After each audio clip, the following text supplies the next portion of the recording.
जब तक प्रेम जल से हृदय नहीं धोया जाता तब तक मलिनता का अंश बड़ी बड़ी साधना करने पर भी बना रहता है। अभी अनंत जन्मों से माया में आसक्त चित्त होकर के नाना प्रकार के शुभ अशुभ कर्म करने वाले जब भगवत कृपा से पुनः सत्संग प्राप्त करते हैं और साधन मार्ग में लगते हैं तो माया अपना प्रबल रूप धारण करती है। या तो ऐसी अनुकूलता प्रदान करती है कि वो भूल जाए, या ऐसी प्रतिकूलता झोंक देती है कि उसको लगता है कुछ नाम जपने से नहीं, कुछ साधन करने से नहीं, दुख तो वैसे ही घेरे हुए है। धैर्य छूट जाता है और भगवत मार्ग से विमुख आचरण करने लगता है। इसलिए उपासक को बहुत सरल ढंग से समझना चाहिए कि पुरानी फसल यदि बाजरा बोई है और बाजरा की रोटी मिल रही तो अगली फसल गेहूं बो दिया तो कल ही नहीं रोटी बना लोगे। 5-6 महीने लगेंगे किसान मेहनत करके, खेती तैयार करके, दाना बो करके, सींच करके, संभाल करके, फिर भी वो अतिवृष्टि, अनावृष्टि, ओले वृष्टि आदि से बच जाए, सुरक्षित हो जाए, तो सुरक्षित अनाज घर आ जाए, फिर वो पीस कर रोटी बना सकता है। तुम अनंत जन्मों से मनमानी आचरण करते रहे, आज नाम शुरू किया है तो वो तूफान नहीं उठेगा, नष्ट करने के लिए वो अपना स्वरूप धारण करेगा। उसकी गुलामी सहते रहे हो अभी, काम क्रोध लोभ मोह मद मत्सर। अब तुमको धैर्य पूर्वक नाम को पकड़े रहना। जैसे आंधी चले तो हम पहाड़ का आश्रय ले लें, हटे ना इधर उधर, तो आंधी तूफान पहाड़ को नहीं उड़ा सकती। ऐसे ही श्री भगवान कह रहे मामेव ए प्रपद्यन्ते माया में ताम तरन्ति ते। माया का तूफान आएगा पर तुम मेरे चरणों को पकड़े रहना, छोड़ना नहीं। पर ये जिनका मलिन हृदय है ना, वो सोचते हैं 4 दिन नाम जप करेंगे सारे दुख मिट जाएंगे। हाँ, पक्का मिट जाएंगे, जड़ से मिट जाएंगे। पर धैर्य पूर्वक जीवन को आगे बढ़ाओ। भगवत विमुख होने से तुम्हारा मंगल ही अमंगल है, भगवत सन्मुख होने पर मंगल ही मंगल है। थोड़ा धैर्य धारण करो, तुम्हारी ये फसल तैयार हो जाए, फिर देखना आनंदित हो जाओगे। पर ये कुसंग मन का और तन का, ये दोनों परमार्थ में टिकने नहीं देते। जहां ऐसे मित्र जन मिले जो गलत आचरण करने वाले होते हैं, वो पूछते हैं तुमने शराब छोड़ दिया, मांस छोड़ दिया, तुम नाम जप करने लगे, कुछ लाभ हुआ? अरे कुछ नहीं होने वाला, तुम देख लो करके। उसके दिमाग में माया तो आक्रमण किए ही है। तत्काल नकारात्मक भाव आ जाता है कि नहीं नहीं, भगवत मार्ग में कुछ नहीं मिला, ठीक कह रहे हो, तो आओ हमारे संग फिर हो जाओ। फिर वो माया के मलिन आचरणों में उतर जाता है। वो संत द्रोह, भगवत द्रोह उसके हृदय में अपना स्थान बना लेता है। फिर जन्म जन्मांतर, युग युगांतर कब अवसर आएगा भगवत मार्ग में चलने का।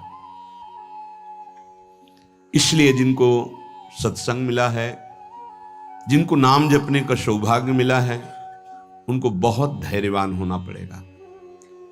इसको ऐसे पकड़ना होगा कि जैसे हम बहुत बीमार हैं और इस औषधि के सिवा हमारा कोई रास्ता नहीं बचने का, अब हमको ये औषधि खानी ही है। जहाँ सुनाम भवभेषज हरनि घोर त्रयशूल, तीनों तापों का नाश करने की सामर्थ्य और संसार समुद्र से पार करने की सुदृढ़ नौका, भवरोग की अचूक औषधि नाम है। हमारा भाव बने न बने, भाव बिगड़ जाए, कोई बात नहीं, तुम नाम मत छोड़ना, हमारी प्रार्थना मानना, नहीं तो ये तूफान माया का आपको उड़ा ले जाएगा, परमार्थ में नहीं खड़ा होने देगा। बहुत धैर्य पूर्वक दीर्घ काल तक चला जाता है। धैर्य कहते हैं लाभ मिले ना मिले, हानि मिले, अपमान मिले, सम्मान मिले, हम किसी भी स्थिति में अब नाम नहीं छोड़ सकते। वो जीत जाएगा माया से। विपक्ष बहुत जोरदार है, आप क्या समझते हो? आप भगवान के अंश हो, ये भूल चुके हो, लेकिन वो नहीं भूली, वो भगवान की शक्ति है। भगवान कह रहे हैं मम माया दुरत्य, मम माया, मम मेरी है। जैसे ममई वांशो आपको बोला तो विपक्ष को भी बोला मम माया, अब आपको सावधान करने के लिए भगवान ही संत, गुरुदेव, शास्त्र इस रूप में संबोधन करते हैं। तो अगर आप इनकी बात मान जाओगे तो माया भगवती कृपा करेंगे और अपना प्रभाव समेट लेंगी। और यदि आप इनकी अवहेलना, उल्लंघन करोगे तो फिर उनके प्रभाव से बड़े बड़े ज्ञानी परास्त हो गए हैं। जो माया बहुबार नचावा, जास चरित को लक्ष्य नहीं पावा, ऐसी विचित्र है, बहुत बहुत विचित्र। जो ज्ञानिन कर चित अपरई, बरी आई विमोह बस करई, ऐसी प्रचंड माया है। इसलिए जिनके कानों में आवाज पहुंच रही हो, हमारी प्रार्थना है, बहुत जन्मों से भटक रहे हैं, ये दुख सुख के प्रलोभन और भय में आकर के नाम न छोड़ दीजिए। ऐसा भी हो सकता है कि नाम जपना शुरू करें, आपकी नौकरी लग जाए, आपका काम बन जाए, आपकी अनुकूलता बढ़ जाए। ये नाम का फल नहीं है, ध्यान रखना, ये नाम का फल नहीं है। हम स्पष्ट आपको कह रहे हैं कि जब से आपने नाम जपना शुरू किया आपका सब मंगल होने लगा, ये नहीं है। ये आपके पुण्यों का है, पूर्व पुण्यों का है। ये नाम आपको सामर्थ्य देखा, दुख और सुख दोनों सहकर परमानंद की प्राप्ति। ये विषयानंद नाम के फल से नहीं। आप नाम जपना शुरू किए, सब कुछ बिगड़ना शुरू हो गया, ये नाम का फल नहीं है। ये आपके पाप नष्ट हो रहे हैं। विवेक पूर्वक चलिए। अगर विवेक नहीं धारण करेंगे तो फिर सब मार्ग छूट जाएगा। विवेक इसी से उत्पन्न होता है, सत्संग से। जहां विवेक जागृत हुआ वो आपको टिका देगा परमार्थ में, नहीं तो बहुत बलवती भगवान की माया है। जब लोगों के विचार सुने तो लगता है कैसे निकल पाएंगे इस माया से। आप निकलना ना चाहे तो किसी की सामर्थ्य नहीं कि आपको निकाल सके। स्वयं श्री भगवान आपके हृदय में बैठे हैं। क्या हो रहा है? दुर्गति हो रही। क्यों? क्योंकि आप नहीं निकलना चाहते, इसलिए। भगवान हृदय में बैठे हैं, नहीं निकल पा रहे हो, बात मान लो। आप निकलना चाहो तो निकल सकते हो, आप न निकलना चाहो तो किसी की ताकत नहीं कि आपको इस माया प्रपंच से निकाल सके। इसलिए आपसे प्रार्थना है कि आप निकलने की कोशिश कीजिए। इसका बड़ा ही प्रलोभन और भुलावा प्रभाव है। प्रलोभन और भुलावा एक क्षण में भुला दे सारे ज्ञान विज्ञान को और अपने में आकर्षित कर दे, उसका नाम माया। ऐसे प्रलोभन फेंक दे कि जानबूझकर तुम भगवान को भूल जाओ और उन प्रलोभनों में लग जाओ, उसका नाम माया। सावधान हो जाइए। इसके प्रलोभनों में, इसके भोगों में आज तक कभी कोई सुखी और तृप्त नहीं हुआ। तुम्हें अब जो मार्ग मिला है ये तृप्ति का मार्ग है। तृप्त हो जाओगे, हाथ उठा के कहोगे अब कछुनाथ न चाहिए मोरे। देख लेना, चलो तो आगे। वैभव, जब ब्रह्मा जी नमस्कार करते हैं तो इससे बड़ा वैभव क्या हो सकता है। भक्त को ब्रह्मा जी भी नमस्कार करते हैं। ब्रह्मा जी की बात जाने दो, जिनके नाभि कमल से ब्रह्मा प्रकट हुए, भगवान भी उनके पीछे पीछे डोलते हैं कि चरण रज पड़ जाए और मैं पावन हो जाऊं। ये केवल अलंकारिक शब्द नहीं है, ऐसा ही है। पग चापू और सेज बिछाऊं, नौकर बनूं हजाम, हाकू बैल बनो गडवारो, बिना तनख्वारथवान, यही तो मेरे मन में ठनी, भगत मेरे मुकुटमणि। मैं भक्तन को दास, भगत मेरे मुकुटमणि। ये मार्ग आप चयन किए हैं भगवत कृपा से, तो इसमें आपको टिकना होगा, इसमें आपको परीक्षा देनी होगी। जितना पढ़ाया जाता है उतनी ही परीक्षा होती है, उसके आगे नहीं होती, ध्यान रखना। अध्यापक जितना आपको पढ़ाता है उसी पे प्रश्न करता है। तो जितना आपको सत्संग सुनाया गया, जितने में आपकी भूमिका भक्ति की है जैसी भी, उतना ही प्रश्न होगा, उसके आगे प्रश्न नहीं होगा। उतने पे तो आपको सफल होना पड़ेगा। नहीं सफल होगे तो फिर पढ़ाई कीजिए, फिर प्रश्न आएगा। जब आपको परमार्थ पद में, परम पद में आरूढ़ होना है तो आपको ये निर्णय करना ही पड़ेगा। एक तरफ माया है, एक तरफ भगवान है। माया को साधन बनाकर भगवान की प्राप्ति की जाती है, भगवान को साधन बनाकर माया की प्राप्ति नहीं की जाती। प्रायः लोग इसी भुलावे में हैं कि भगवान को साधन बना लेते हैं और माया साध्य बन जाती है। मुझे ये चाहिए, नहीं मिला तो तुम भगवान नहीं। ये परमार्थ ऐसे नहीं चला जाता, धैर्य पूर्वक चला जाता है। अगर धैर्य का अवलंबन नहीं लेंगे, विवेक का प्रयोग नहीं करेंगे, विवेक है आपके पास, ऐसा नहीं कि आपके पास विवेक नहीं है, पर आपका विवेक ढका हुआ है। ये सत्संग उसी विवेक को जागृत करता है। आप सत्संगी हो, आप भुलावे में मत आइए। ये माया अपने पार्षदों के द्वारा आपको ठगना चाहेगी। आपने प्रभु को छोड़ दिया, प्रभु की क्या हानि होगी? आप अपनी दशा पर विचार कीजिए, डूब जाओगे। ये माया डुबो देगी। अनंत जन्म भटकते भटकते आज अवसर मिला है भगवत प्राप्ति का, ये आप जान नहीं पा रहे हैं। ये अवसर चला गया तो फिर आप पछताएंगे, कोई अवसर हाथ नहीं मिलेगा। पशु पक्षी बनने के बाद विवेक एकदम ढका रहता है, केवल उतना ही काम करता है, आहार विहार मैथुन निद्रा, बस। वो भगवत प्राप्ति करनी है, मेरा नया जन्म होगा, कुछ विवेक नहीं रहता। आप में ये विवेक जागृत है। आप विवेक पूर्वक परमार्थ को पकड़िए, इस माया की चालों को मत देखिए, सह जाइए, दुख सुख को सह जाइए। जब तक आपके पाप भस्म नहीं होते तब तक आप धाम नाम रूप लीला का जबरदस्ती आश्रय लीजिए। ये बात हमारी आप समझने की चेष्टा कीजिए। जब आप ये बात नहीं समझते हैं तो आप विचलित हो जाते हैं। अब हमारी तो अश्रद्धा हो रही है, हमारा काम नहीं बन रहा है, तुम नहीं समझते हो।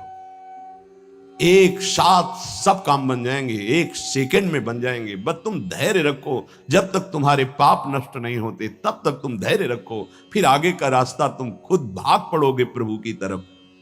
अभी ये पाप तुम्हारे अंदर संशय, विपरीत भावना, ये सब पैदा कर रहे हैं। तुम धैर्य पूर्वक चलो, खूब सत्संग सुनो, नाम जप करो, फिर आप देखना ये नाम, ये धाम, ये रूप, ये लीला कैसे परमानंद की बाढ़ आपके हृदय में लाती है। इन वस्तुओं का महत्व, धन का महत्व, भोगों का महत्व इतना बढ़ गया है कि हम प्रभु की बात सुनते हैं पर इतना महत्व प्रभु के प्रति नहीं आता। ये हमारा हृदय मोहाविष्ट हो गया है। गोस्वामी श्री तुलसीदास जी महाराज कहते, मोह जनित मल लाग विविध विधि, कोटिहु जतन न जाई, जन्म जन्म अभ्यास निरत चित, ये अधिक अधिक लपटाई। मोह जनित मल लाग विविध विधि, कोटिहु जतन न जाई, जन्म जन्म अभ्यास निरत चित, अधिक अधिक लपटाई। एक एक शब्द स्पष्ट वर्णन कर रहे हैं। ये मोह से, मोह माने होता है अज्ञान। मोह अज्ञान से उत्पन्न हुआ भोगाकर्षण, ये पाप है। ये भोगाकर्षण पाप हमारे हृदय में मल बन के लग गया, जैसे दर्पण के ऊपर मल लग जाए। अब ये करोड़ों और उपाय करो, छूटने वाला नहीं, बहुत ही पक्का मल लग गया है। अब उस मल से जो सोच उत्पन्न हो रही वो मल वाली ही हो रही, पाप वाली ही हो रही, मोह जनित, अज्ञान जनित।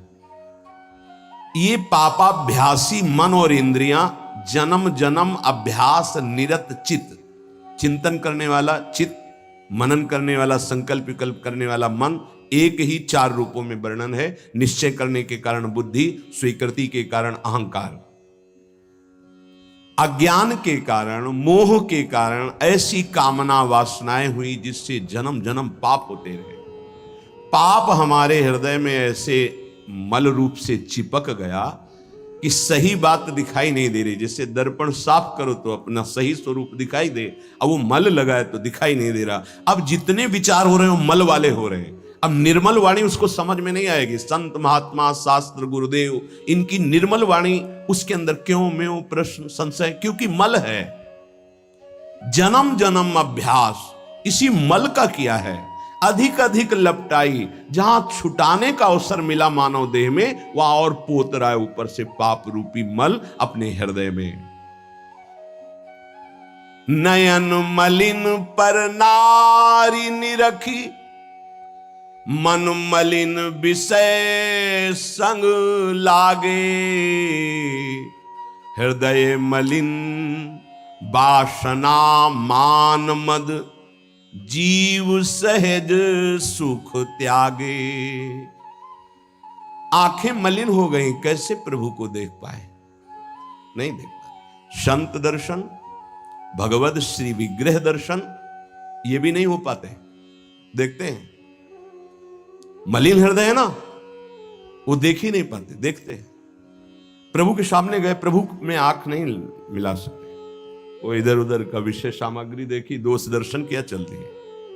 वो देख ही नहीं पाते जो देखना चाहिए, क्योंकि नेत्र मलयुक्त हो गए। क्या, कैसे मल? पराई माता बहनों की तरफ काम दृष्टि से देख देख करके, दूसरों के दोष दर्शन कर करके ये अपने नेत्रों को मलिन कर लिया। नयन मलिन पर नारी निरखी, मन मलिन विषय संग लागे। ये मन मलिन हो गया, क्या? विषय भोग का चिंतन करके। जिधर देखे, अब ये अभ्यास तुमसे महापाप कराएगा, भगवान के प्रति भी कर लेगा, ये देवी शक्ति के प्रति भी ऐसे ही मलिन भाव कर लेगा। जहां हमको पावन भाव करना चाहिए, तो ये पापी मन वहां भी पाप का ही श्रृंगार रचता है हृदय में। भगवान भगवान मुझे ऐसा दंड दे रहे हैं, भगवान है कहां भगवान? करो मनमानी पाप, तुम्हें भगवान दिखाई देंगे, तुम्हें भगवान से के निर्णय का पता चल पाएगा। इसीलिए कहते धैर्य रखो, नाम जप करो, पहले पाप भस्म होने दो, फिर आप देख लेना, फिर हृदय नाच पड़ेगा। ये ऐसा आनंद का मार्ग है, ये ऐसा थोड़ी कि तुम्हें कोई भुलावे में डालने के लिए क्या तुम दे दोगे? खुद भिखारी हो, विषयों के तुम दाता हो, क्या दे दोगे? क्या है तुम्हारे पास? अरे सच्चिदानंद बप्पू भगवान श्री लालजू महाराज का जिन्होंने आश्रय लिया, उनको किसी विषयों की चाहत रखने वालों के आगे हाथ फैलाने की जरूरत है? प्रणत कामदम पद्मजार्चितम। तो क्यों वो तुम्हें प्यार कर रहे हैं, क्यों वो तुम्हें दुलार कर रहे हैं? तुम्हारे मंगल के लिए कर रहे हैं। तुमको जो मिल रहा है उसको स्वीकार कर लो, तो तुम्हारा जीवन कृतार्थ हो जाएगा। क्या है तुम्हारे पास? अरे जिनके पास अपार धन है, वो भी चिंता और शोक से जल रहे हैं, क्योंकि मृत्यु उनका इंतजार कर रही है। मृत्यु धन से थोड़ी हटाई जा सकती है। मृत्यु का भय किसी पद से नहीं हटाया जा सकता, किसी वैभव से नहीं हटाया जाता। मृत्यु का प्रहार शरीर पर है। शरीर राग त्यागी ही मृत्यु भय से मुक्त है। राग का त्याग करना कोई खिलवाड़ नहीं है, भगवत अनुराग से शरीर के राग का त्याग होता है। यहां मलिनता बढ़ाते चले जा रहे हैं, वही भोग दृष्टि इतनी बढ़ जाती है कि अपनी बेटी बहन के प्रति भी दृष्टि बढ़ जाएगी। कलिकाल विहाल के मनुजा ने मानत को अनुजा तनुजा। चाहे वो गुरु बहन हो, चाहे वो सगी बहन हो, चाहे वो बहन के समान पूज्य हो, जब दृष्टि मलिन तो वो मलिन ही देखती चली जाएगी। नयन मलिन पर नारी निरखे, और मन मलिन विषय संग लागे। मन बस वही भोगों का चिंतन कर रहा है, इंद्रिय विलासता का चिंतन, ये मलिन मन का चिंतन।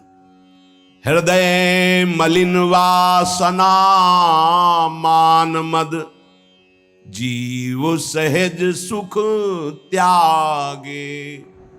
संपूर्ण अंतःकरण मलिन हो गया। मान वासना, मेरा सम्मान हो, करो पाप कर्म और सम्मान की चाह रखो, कैसे प्राप्त हो पाएगा? जगत बंदनीय वही है जो निरंतर भगवान नाम जप करते हुए शास्त्र आज्ञा से चलता है। जगत बंदनी बिस्तर सब जग विमल की रति, साधु संगति नाटरे। उसके हृदय में सम्मान की चाह नहीं है, परलोक सब जगह जहां जाएगा उसको सम्मान मिलेगा, क्योंकि उसने पापों को विध्वंस करके भगवान नाम का धन एकत्रित किया है। समझो हृदय की बात। हृदय वासना से मलिन है। वासना परत की परत जमी हुई, जब वही वासना बढ़ जाती तो उसे कामना कहते हैं। अरे एक दो वासना है, दुर्वासना मम सदा परिकर्षयन्ति। ज्ञान रूपी झाड़ू लगा करके देखो, तब तुम्हें दिखाई देगा कि वासना का पहाड़ जैसा कूड़ा जमा है हृदय में। मद, अहंकार, ये सब हृदय को मलिन कर रहे हैं। मान, मद, वासना। बोले जीव सहज सुख त्यागे। जीव का स्वरूप ही है सहज सुख राशि।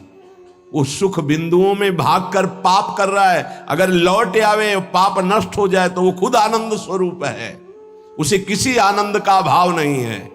पर मलिन मन, मलिन हृदय, मलिन नेत्र पाप पर पाप करते चले जा रहे हैं जन्म जन्म से। अब समझाओ तो समझ में नहीं आता। उनको चमत्कार दिखाओ कि आज बोले नाम तो जीवन में कभी दुख ना मिले बस, और जो कमा के रखा है उसको कौन भोगेगा। अवश्यमेव भोक्तव्यम कृतम कर्म शुभाशुभम।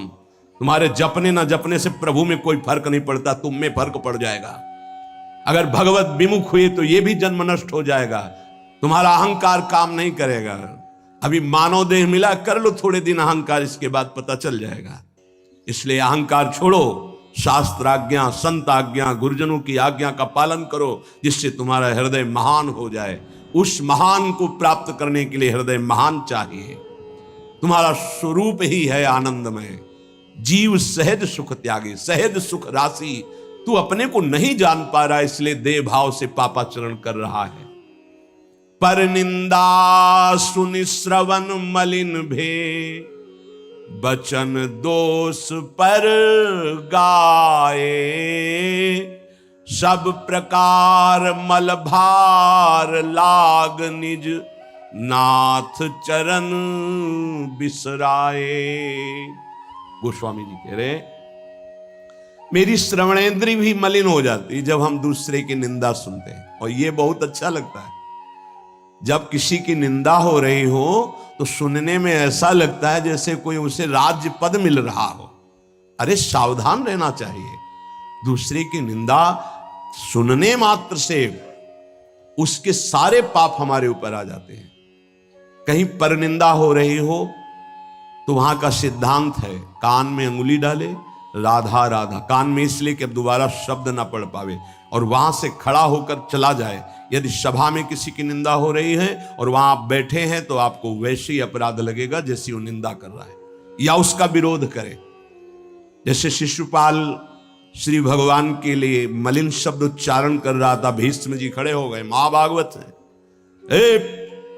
अगर प्रभु के प्रति अब एक भी शब्द बोला तो भगवान ने कहा शांत हो जाओ, तुम शांत हो जाओ, तुम मत बोलो। कुछ राजा शिशुपाल के पक्ष के थे, आवेश में भीष्म जी आ गए।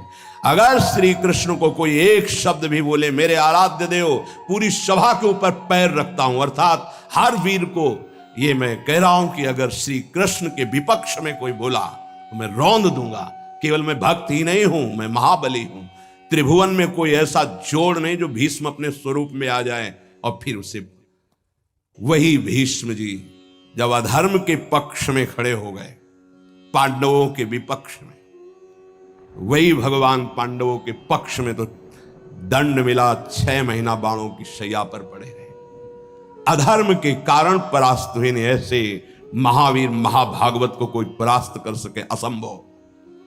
परम पावन गंगा जी के गर्भ में रहे, जिन गंगा जी का एक बूंद भी अगर शरीर छूटते समय चला जाए तो परम पद मिलता है, उनके गर्भ में रहे।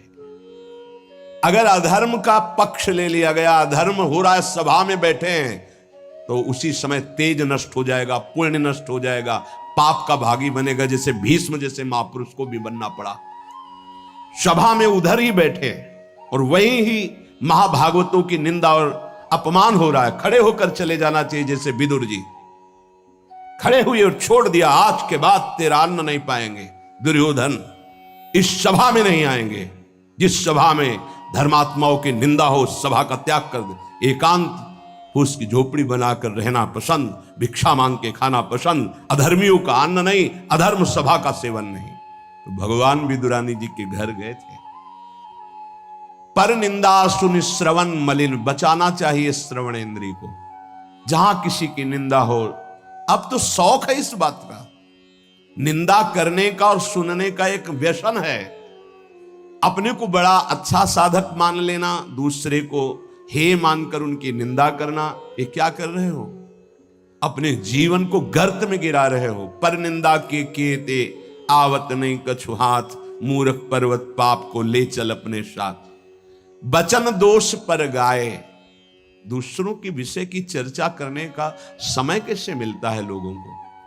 नाम जप करो, अपने विषय में सोचो, तुम्हारा मंगल कैसे होगा, तुम निष्पाप कैसे होगे, तुम्हारे दुखों की निवृत्ति कैसे होगी, तुम अपने कर्तव्य का पालन कैसे करोगे, तुम्हारा धर्म क्या है, इस विषय में सोचो। दूसरों के विषय में बोलने की हमारे पास समय वृत्ति कैसे है? ना तो वृत्ति होनी चाहिए ना समय। पर पर निंदा सुनकर श्रवणेंद्री मलिन हो गई और पर निंदा करके वचन मलिन हो गए, और अपने प्रभु से विमुख होकर, हरि से विमुख होकर सब अपवित्र हो गया। शरीर अपवित्र, इंद्रियां अपवित्र, हृदय अपवित्र, स्वभाव अपवित्र। तुलसीदास व्रत दान ज्ञान तप शुद्धि हेतु श्रुति गावे, राम चरण अनुराग नीर बिनु मल अति नाश न पावे। खास बात करें, शास्त्रों में बहुत वर्णन है, पाप नाश के बहुत से उपाय हैं, बड़े बड़े व्रत, कृच्छ चंद्रायण आदि व्रत, उपवास करने से कुछ पाप क्षीण होते हैं, लेकिन पाप प्रवृत्ति का नाश नहीं होता।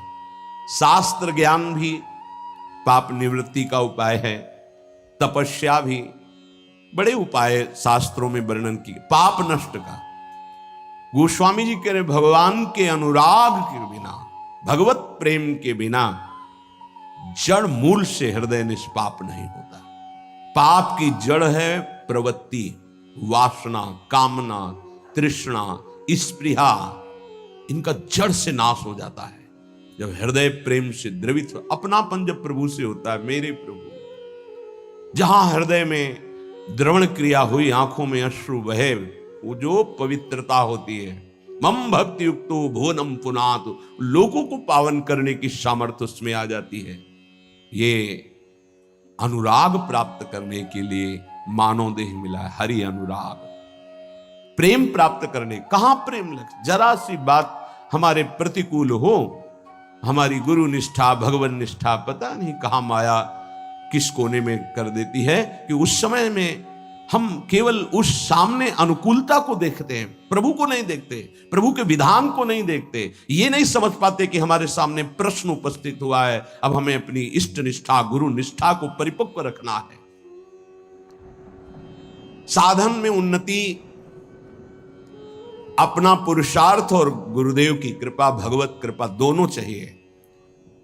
अगर पुरुषार्थ नहीं करोगे तो कृपा है उसका स्वाद नहीं ले पाओगे। कृपा रसोई बना करके सामने रख देना थाल, पुरुषार्थ उसे पाना। पूज्यपाद श्री उड़िया बाबा जी महाराज कहते, साधक का प्रयास और भगवान गुरुदेव की कृपा, ये दोनों सिद्धावस्था की प्राप्ति में अत्यंत आवश्यक हैं। कायर बन के हाथ पे हाथ रख के बैठ जाए कि वो कृपा से सब हो जाएगा, ये कायरता कृपा नहीं सिखाती, ये कायरता है। पुरुषार्थ, जितना हम में अध्यात्म बल है उसके अनुसार हम चलने, बकाया सब कृपा से हो जाएगा, पक्का हो जाएगा। मन क्रम वचन छाड़ी चतुराई, और भजत कृपा करी है रघुराई। मन से, वचन से, कर्म से ये चतुरता छोड़ो, अब सब कृपा से हो जाएगा। तो तुम प्रमाद करो और तुम्हारे ऊपर कृपा का प्रभाव जागृत हो जाए, ऐसा कभी नहीं देखा गया। जितना आप में सामर्थ्य मिली उसको लगाओ, शेष चिंता मत करो, कृपा पूरी कर देगी, पर आपको लगना होगा। साधक का पुरुषार्थ, निज चेष्टा और भगवत गुरु कृपा, यह सिद्धावस्था को प्राप्त कराती है।